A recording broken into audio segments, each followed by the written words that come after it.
Hello, my beautiful, beautiful Narc free family. My name is Cree. Thank you for joining me here today.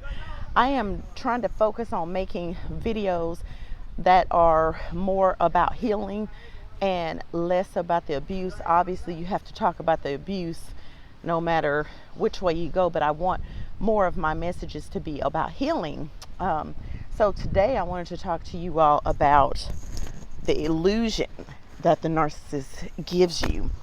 So a lot of y'all with the new supply, you think that the narcissist is living this drastically great life because that is what they want you to believe. Everything is an illusion with the narcissist from the time that you meet them until the time that the relationship is over, okay?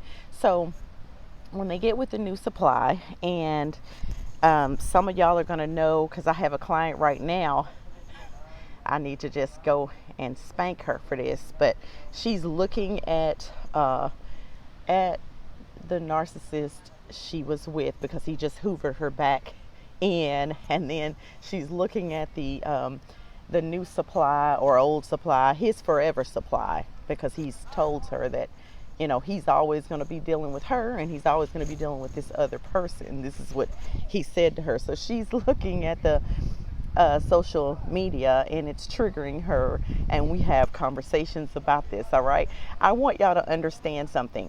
Everything with the narcissist is an illusion. That's all it is. So as you're trying to heal, social media and platforms like that are just to keep you stuck. Every time you get on and you look at some post or something that the new supply shared, some of those posts are designed specifically for you. Some of those posts the narcissist has orchestrated that the new supply do. Post this stuff from their home or from their bedroom, things like that, so that it will trigger you. It's all a game of triangulation. But what I want you to understand is that ultimately, if the narcissists were happy where they were, they would not need to ask the new supply to post anything on their behalf, or they would not need to try to sabotage you because they're so happy where they are. The thing is that they're never really happy, and some of you are going to find this out firsthand. Those of you that have children with the narcissist are going to start hearing things. Your children are going to tell you. They're going to tell you that maybe the narcissist is cussing the new supply out. You're not asking. Maybe your child is using a big cuss word and you're like, where'd you hear that at? And they tell you where they heard it. And you're like, well, who was this person using this big cuss word on? And they tell you that it's the new supply, and you're thinking to yourself, well, this person never cussed at me, so this is all sounding strange. Well, see, the illusion is that they're in this great new relationship that's better than being with you. The truth is that they've realized that they lost. See, what you're not understanding is that this is a pull on energy. So they might have got somebody like some of y'all know, and in my case, they might get someone who looks almost just like you, okay? But they ain't you. And the other thing is that they don't come with the energy that you bring. So that becomes a problem for the narcissist, because I truly believe that a narcissist needs a certain level of supply, and that can be confirmed that they need a certain amount of supply, every day. That's why they get a main supply. But what I'm talking about is the type of supply that they call their grade A supply, or the type of supply that they marry or that they have on their arm when they go out in public, is someone who needs to match them. Now that person is most likely on the total opposite end of the spectrum of the narcissist. So the narcissist is over here and they're in shame and guilt and greed and envy and jealousy, okay? But the person they pick, and they may be attractive, all right? They may be really attractive. So when they pick someone, they're going to pick someone who's on this side, who's full of love, joy, peace, harmony, who's for the most part very happy, has a lot of favor, is generous, all of the opposite things that they are. And that person needs to match them from a physical standpoint also. And I'm not saying that they don't have people that they deal with who don't match them, because they do, because that's what they deserve. Those people that they go to the hotel with, that you end up finding pictures. I know someone who found videos and pictures of the guy they were with and was at cheap hotels with women who, this particular guy was calling this girl big, which she really wasn't big. She was average size for an American person, okay? But he was saying things about her weight. But when she found the videos of him in a hotel with somebody, they were very tacky looking, is the way she described. She didn't use the word tacky, but that's what I'm going to say to keep from saying all of the things that, if there was a look for ratchet, that's what it would be, okay? Is the way that they looked. And they were much bigger than her, things like that. So now she's trying to figure out, wait a minute, but he's talking about me, making me feel bad. But then I find these videos and he's at this hotel, this cheap hotel, making video with somebody who's nothing like me, because that's what they truly deserve and they know it. All right? That's where the confusion comes in our mind, because we're like, wait a minute, what is happening here? And then you may find that, like in my case, where the person, looks like me. I have nothing against the new supply. She's been there for a long time, and I've told y'all, she keeps my kids. She's probably keeping my kids right now. Kudos to you, boo. So I'm over here in the Dominican Republic enjoying myself. Mother's Day is tomorrow. And I'm getting to live my best life. And while the narcissist would think that, this is upsetting, it's not upsetting. This is the court order. I have to give the narcissist their visitation, and that's what I'm doing. So I might as well enjoy the time that I have. Some of y'all get very angry with me when I say that, the kids are with the narcissist. For those of you who are unaware, because I can tell some of y'all are unaware, y'all like, I would never want my children to be with a narcissist. I divorced a narcissist.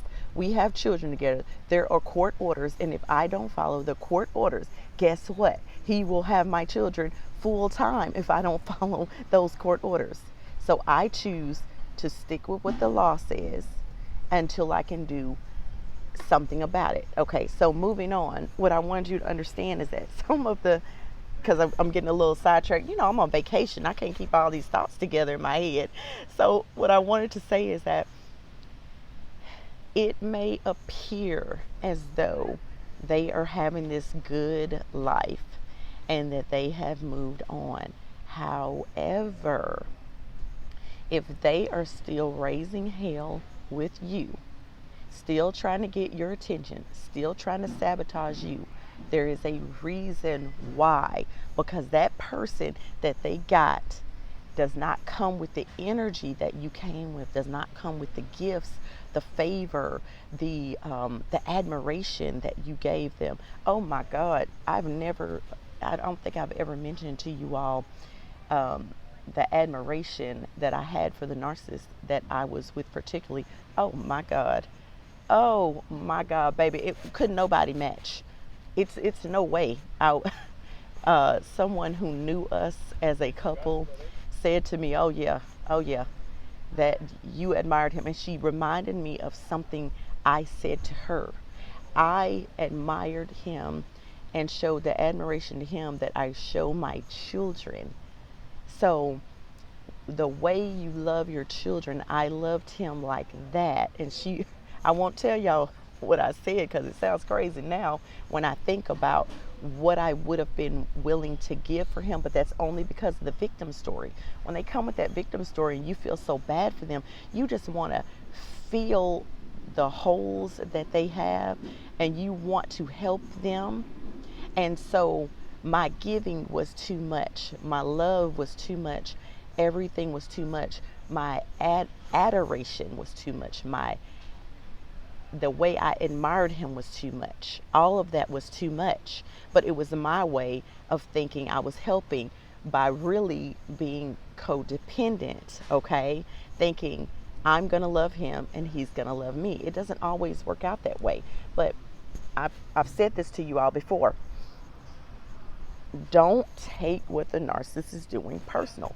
Whenever you take what the narcissist is doing personal, that's when you get in trouble. Once you know you're dealing with someone that's disordered, there's nothing to take personal. You need to see them in a whole different way. Understand that the representative that they sent is not who they really are. Whatever you lost, as long as you're still here and you're still living, whatever money you lost, whatever time you can't get back, but who knows how you can get back other things. The money you lost, the sleep you lost, the homes, or the whatever it was that you lost. Some of you have had children with them and you feel like, well, you lost your freedom, because some narcissists will just go away. They won't have anything to do with their children, and maybe you don't have a support system, and now you ended up just having the children 24/7. Then some of y'all on the flip side are going to, have children with the narcissist, and there was a big gap between your other children. And I hear this a lot, and that's what happened to me. There's a big gap between my other children and the children that I have with that individual. Okay, so you feel like you gave up freedom and stuff, but if you will just hold on, I promise you everything will work out for your greater good. They are not winning, despite what they may be posting on social media. I did not look at the social media. I did not care. I was busy trying to catch my breath and trying to win in court. So I didn't have time to be looking, nor did I care to look at the person's social media. Actually, the only reason I know what the individual looks like, what the new supply looks like, is because my niece looked up everything and she sent it to me. I looked at the stuff and then I deleted. I could care less. It doesn't matter to me. Some of y'all, for those of y'all down in the comments, let everybody know if they start coming for your children and start trying to take full custody of your kids. Let everybody know in the comments just how quickly that love and adoration switch that you had on for them can cut right off, because that's when you can see them for who they really are, and that's when you know just how vile they are when they start lying to take your children away from you. They're coming for your mind. They're coming for everything. But if you stay in and you hang in and you understand these two things, don't take it personal. What they're doing, they're narking. Learn to bob and weave.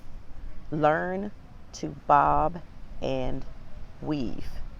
Learn how to move differently. Right now on this trip, I want to tell y'all, the last trip I took, the narcissist managed to put a damper in it and send, some crazy messages while I was on the trip. And he had my children. This trip, I bobbed and I weaved. I gave him an emergency contact number to reach me if he cannot reach me on my phone via text. And he can reach out to this person that helps me with my children. And then as soon as I got to the airport, I blocked him on my phone. So everything is covered. The person I gave the number to can reach me. So if there's a true emergency, let me tell you what's going to happen. If he reach out to her with some foolishness like what he did last time I was on a trip, baby, when I tell you he will never call her again, he will never reach out to her again, because she is sitting on ready for whatever he got. She won't call me if it's not an emergency. She will not allow him to disturb my peace. I picked the right person for that.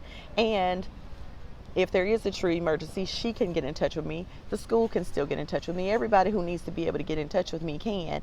He can get in touch with me. He will not disturb my peace on this trip. Y'all got to learn how to bob and weave. Every time they show you some kind of obstacle, that's when you need to get a new game plan.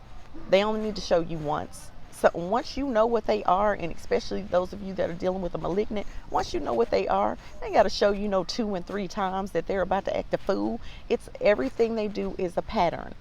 They're really not that hard to figure out. Once you know what you're dealing with and you go ahead and just accept that this is what it is, they're not that hard to figure out at that point. From that point on, once they do it one time, you know they're going to do it again. So just go ahead and have a plan. They pick your kids up from school when you're trying to take your kids on a trip out of town, and they pick them up, which has also happened to me. And by the way, I am not trying to expose the particular narcissist I was with.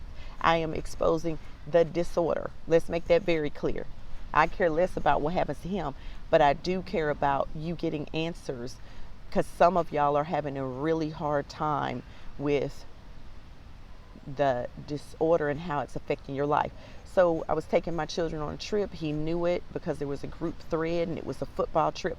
So he picked my kids up early from school and took them. And he thought that he was going to get a reaction out of me, that I was going to message and say, oh no, it's my weekend, you know, we were going on to town, because he would have seen it on the football thread. Nope, I didn't say not one word. I went home, then I went back to school, and I had them give me something in writing. By that time, he realizes, oh, wait a minute, this is not working out the way I thought. So he messages me and says, hey, you weren't at the school to get the kids. Where were you? Or where are you, rather? He drove 35 minutes on my side of town to pick my kids up, thinking he was going to disturb my peace. But you guys, there's nothing we can do about what we can't do anything about. As soon as you can wrap your mind around that, there's nothing I can do about it. If he picked the kids up already, I cannot make him bring them back. In the state that I'm in, the police will not get involved. Only if you have a writ of habeas corpus, which that means deliver the bodies, which I have one of those also. Only if you have one of those, then the constable will go out and they will get your kids. But anything else, just the regular court orders, they're not going to deal with it here in the state that I'm in. So what I'm saying to you is, once you wrap your head around how to bob and weave, I knew he wanted a reaction.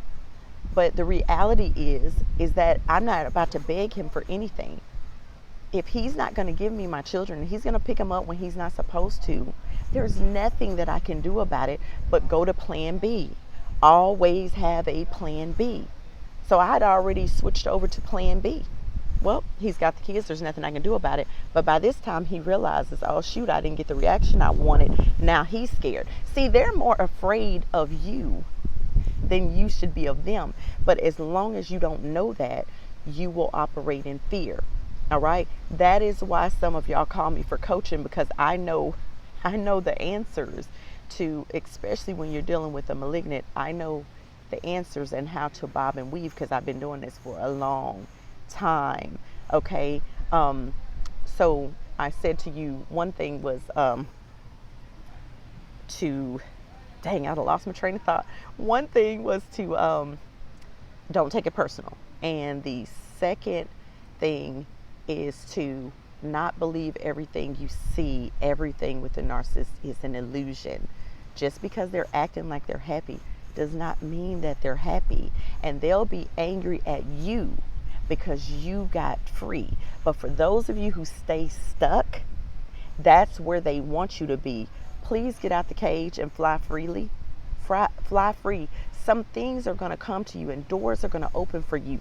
This trip right here, somebody paid for this trip for me. All right. For my birthday. All right. So doors will open for you. People will see what is happening and they will want the best for you. People will favor you and they'll be like, hey, what do you want? What do you want for your birthday? Oh, I want a trip. Whatever you're thinking about is what you're talking about, is what's going to get into your life. So if you keep talking about the narcissist and what they're doing to you all the time, that's all that you talk about, how they are harming you or how they're hindering you, that's all you're going to get is more harming and more hindering. But if you take that and level it all the way down and you start to glow up and you start chasing after your dreams, all of a sudden that narcissist is this big in your mind and in your energy. And you're just all over the place doing what you want to do. I have a client who wants a cabin. She just likes to go stay at cabins. So I'm like, girl, you better look at some cabin plans and see if you want to build you a cabin or see how much a cabin costs, because that's what she likes. Figure out what you like. For me, this is what I like. I want to travel the world. I couldn't do that with the narcissist, but I can do it now. All right. This video is way too long. Love y'all. I hope that this has been encouraging for you all. I hope that my platform will show you that on the other side of the abuse is a fantastic life that you were just at one point imagining, but now you are living. Okay. Love y'all. Bye bye, my beautiful narc free family. Mwah.